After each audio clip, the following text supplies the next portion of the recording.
بس ہمیں درد ہوتا ہے کہ وہ بچیاں پھر جب غلط راستے پر جاتی ہے تو ماں باپ سوسائڈ اور آپگھات کرنے پر تیار ہو جاتے ہیں. تو میں نے کہا کہ کیوں ہماری ان بچیوں کو بھی جو ہماری بیٹیاں ہیں ہم ان کے نکاح کا انتظام کیوں نہ کریں. انہوں نے گزشتہ سال 125 نکاح کرائے, اس میں سے 65 نکاح مسلم کے اور باقی سارے نکاح ہمارے غیر مسلم بیٹیوں کے تھے. اور میں نے خود کھڑے ہو کر آشیرواد دیا اور میں نے کہا بیٹیوں آپ ہماری بیٹی ہو اور آپ کے دل کو اور آپ کے مکان کو آباد کرنا یہ ہمارا فریضہ ہے. اس لیے کہ اسلام دھرم نہیں سرو دھرم کی یہ تعلیم ہے کہ غریبوں کی مدد کرو, غریبوں کی نصرت کرو اور جو پیچھے ہیں اسے آگے بڑھانے کی کوشش کرو.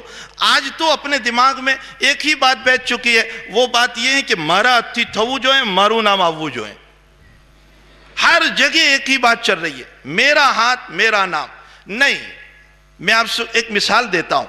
ہو گئی یا میری عورت بیمار ہو گئی یا میرا بھائی بیمار ہو گیا یا میری ماں بیمار ہو گئی یا میرا فادر بیمار ہو, کوئی بھی اگر بیمار پڑتا ہے تو وہاں اولاد بھی خدمت میں لگ جاتی ہے, بھائی بھی خدمت میں لگ جاتے ہیں, بہنیں بھی خدمت میں لگ جاتی ہے. سب کے سب لوگ ہاسپیٹل میں ایڈمٹ کرنے کے بعد دورے جا رہے ہیں. وہاں کوئی یہ نہیں دیکھتا ہے کہ یہاں میرا نام آنا چاہیے کہ اس بیٹے نے زیادہ خدمت کی اور اس بہن نے زیادہ خدمت کی اور اس بھتیجے نے زیادہ خدمت کی. وہاں کوئی یہ نہیں دیکھ رہا ہے. وہاں سب کا منشا یہ ہے ہمارے ابا ٹھیک ہو جائیں, ہماری امی ٹھیک ہو جائیں, میری وائف کو شفا ہو جائے, میرا بیٹا اچھا ہو جائے. وہاں کوئی نام نہیں دیکھتا ہے. میرا ملک بیمار ہے اور ہم نام کی فکروں میں پڑے ہوئے.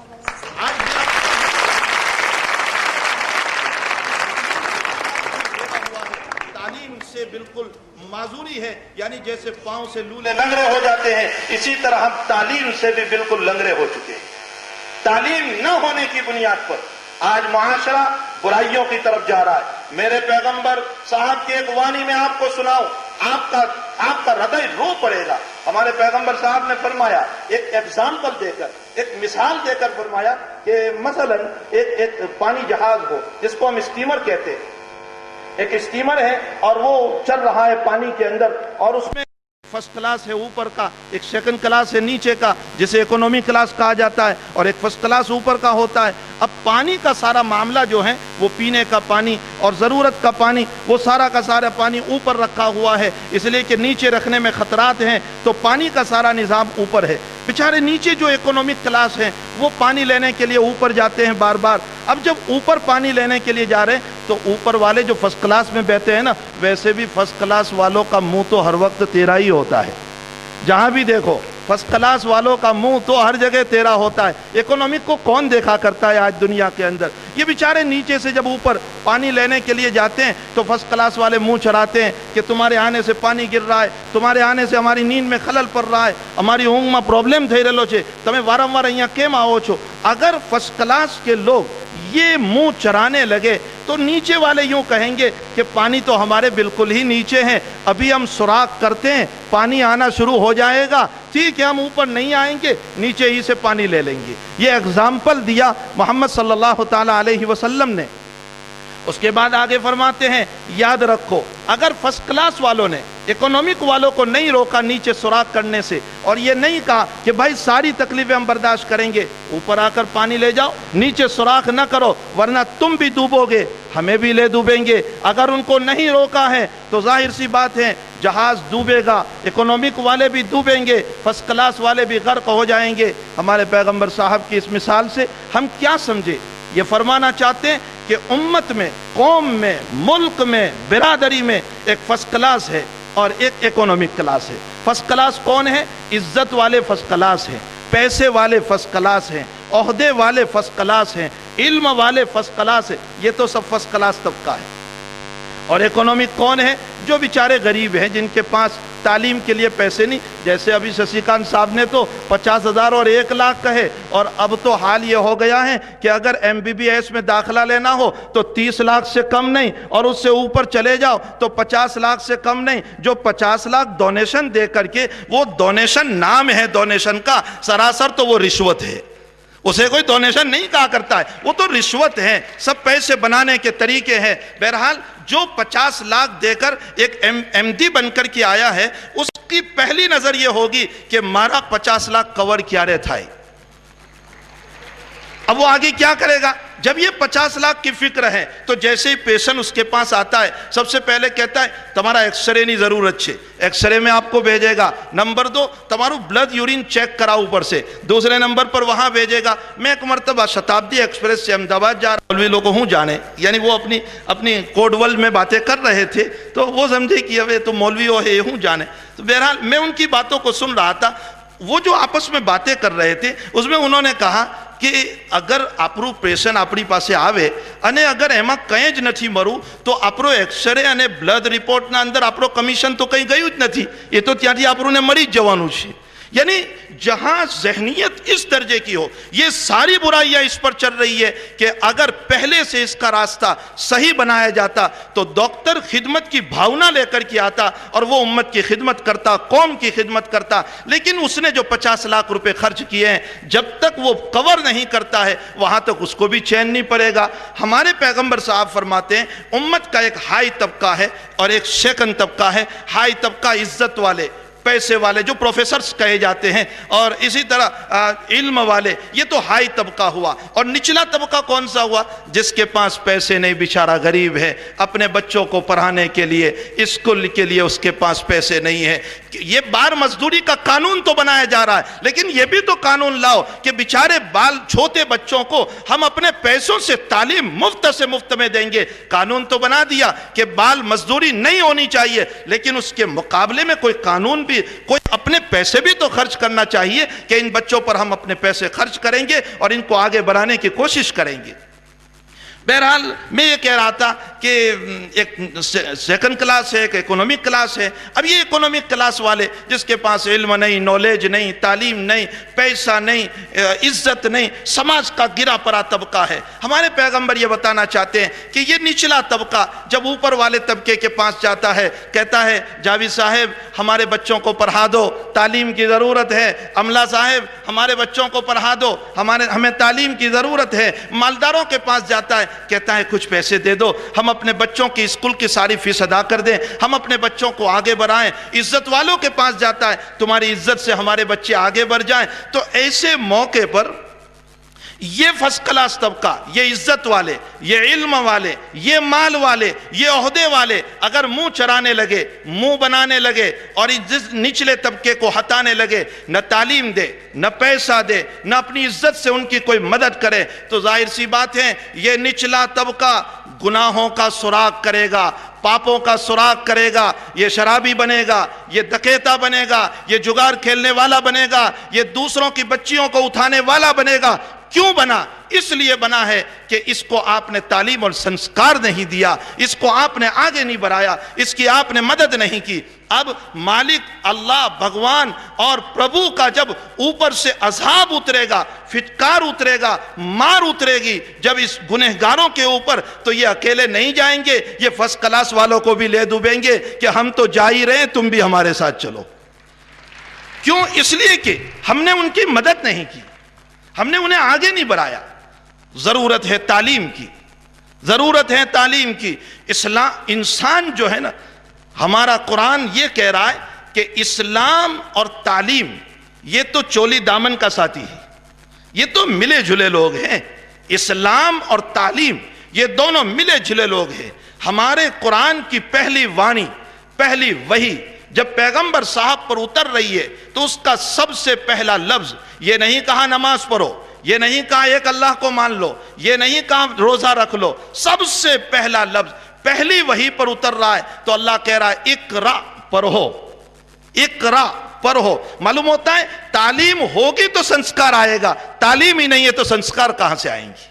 اس لیے سب سے پہلا لفظ اقرا، اور پھر آگے عجیب اللہ نے بیان فرمایا علمہ بالقلم، فرمایا تیرا مالک تو وہ اللہ ہے جس نے قلم سے تمہیں علم دیا۔ دیکھو ششیکانت صاحب کی قلم سے کیسے کیسے کولم نکلتی ہے اور لوگ اپنی رہنمائی کو حاصل کرتے ہیں، تو قلم اس کو علم کے ساتھ ایک خاص تعلق ہے۔ پہلی وانی میں اور پہلی وحی میں اس علم کا بھی ذکر کیا اور پین اور قلم کا بھی ذکر کیا۔ ساتھ ساتھ ایک بات بتاؤں، یہ وحی جب اتر رہی ہے، یہ وانی جب اتر رہی ہے، اس عرب کے اوپر اتر رہی ہے جو بدو قسم قسم کے، جو جاہل قسم کے، جو لکھنا نہیں جانتے تھے، جو انگوٹھا چھاپ تھے، جن کا کام ماردھار تھا، جن کا کام لوٹ گھسیٹ تھا، ان کے اندر یہ وحی اتر رہی ہے۔ اگر مجھے اور آپ کو کوئی پوچھتا کہ پہلی وحی کون سی آنی چاہیے تو ہم تو یہی کہتے کہ بھائی لوٹ مارنا خلاف وحی اتروی جوتی تھی، یا کوئی اور یہ کہہ دیتا کہ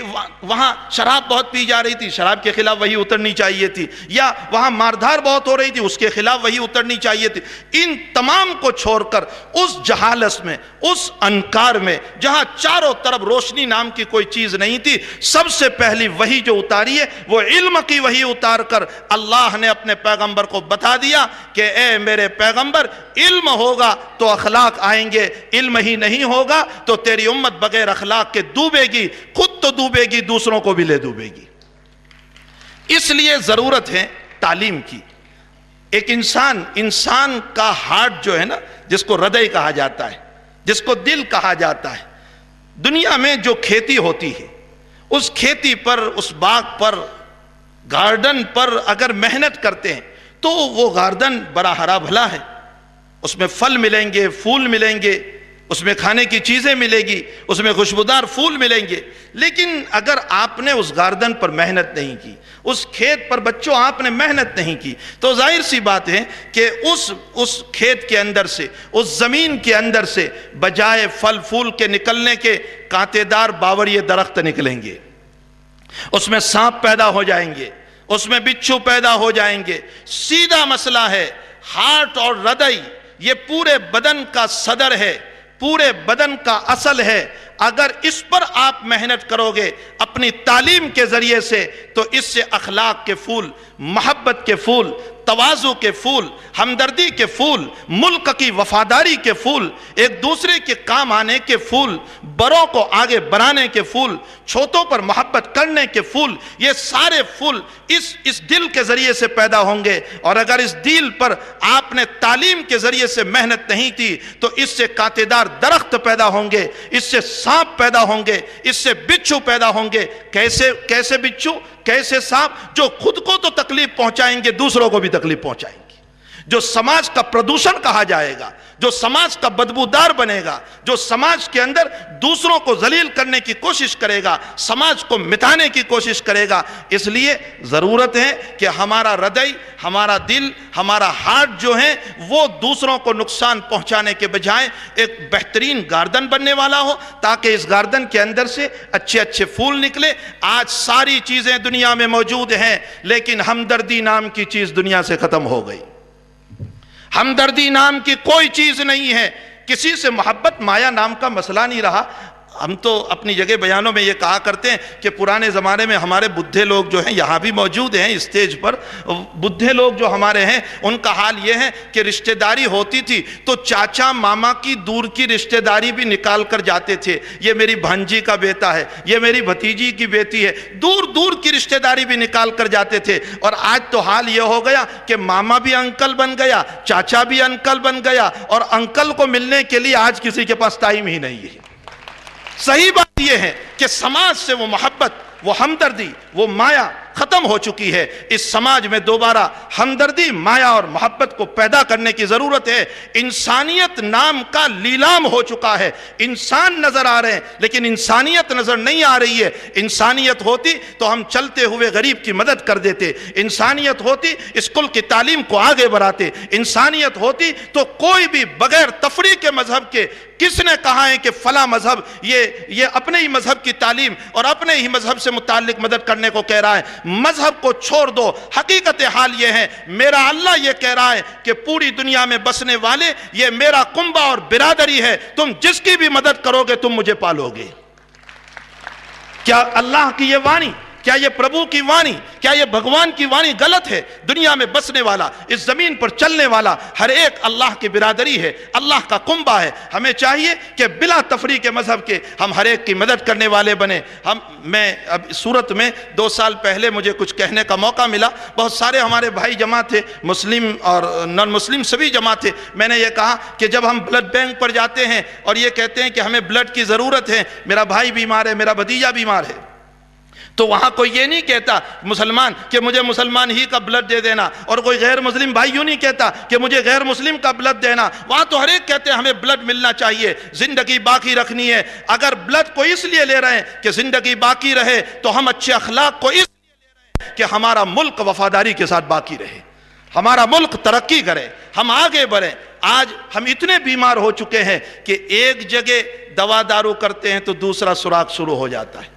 پورے ملک کے حال یہ ہو چکا ہے. ایسے وقت میں اس طرح کی اسکولیں، اس طرح کی کالجز جو ترقی کر رہی ہے، ہماری دعا ہیں اور آتما سے دعا ہے، دل سے دعا ہے، حق تعالی شان ہو خوب خوب ترقی عطا فرمائیں اور بہت زیادہ آگے بڑھائیں. حقیقت حال یہ ہے کہ دنیا میں نالج کی بہت ضرورت ہے. عزیز بچوں، میں آپ سے ایک بات کہوں، یاد رکھو، ہمارے شاہ صاحب نے ایک بات یہ کہی تھی کہ بھائی سمپتی تو آوے چھے، لیکن صحیح بات یہ ہے کہ سمپتی کے اندر آپ دیکھو گے سمپتی کی حفاظت ہمیں کرنی پڑتی ہے اور علم ہماری حفاظت کرتا ہے.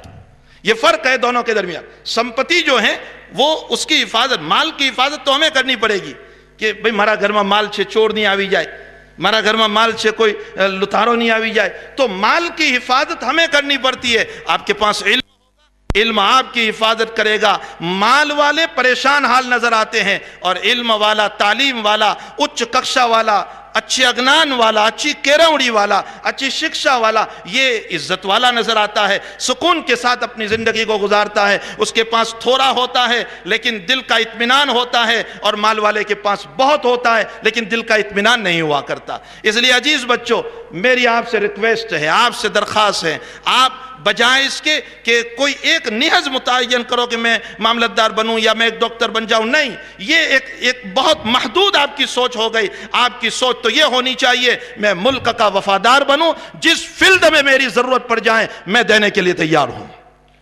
میں اپنا وقت لگاؤں گا، میں اپنا مال لگاؤں گا، میں اپنی جان اور مال سے ملک کا تعاون کروں گا اور بھرپور مدد کروں گا. اس کے لیے ہمیں ایک اچھا انسان بننے کی ضرورت ہے. انسان کس کو کہتے ہیں؟ انسان اس ڈھانچے کا نام نہیں ہے. انسان تو وہ اندر میں بیٹھا ہوا ہے جس کو ہردے کہا جاتا ہے، وہ انسان ہے. اگر وہ صحیح ہے تو ہاتھ صحیح، زبان صحیح، دماغ صحیح، بدن صحیح سوچتا ہے. اور اگر اندر کا غلط ہو چکا ہے تو ساری چیزیں غلط ہی غلط چلے گی. اس لیے میں نے آیت کریمہ پڑھی تھی، اقرا خلق الانسان من علق. ہمارے پیغمبر صاحب کے ایک داماد اور جمائی ہے اور علم کا ایک بہت بڑا پہاڑ ہے. وہ عربی میں ایک شعر کہہ رہے ہیں حضرت علی رضی اللہ تعالیٰ عنہ، لنا قسمت الجبار فینا، لنا قسمت الجبار فینا، لنا علم وللجہال مال.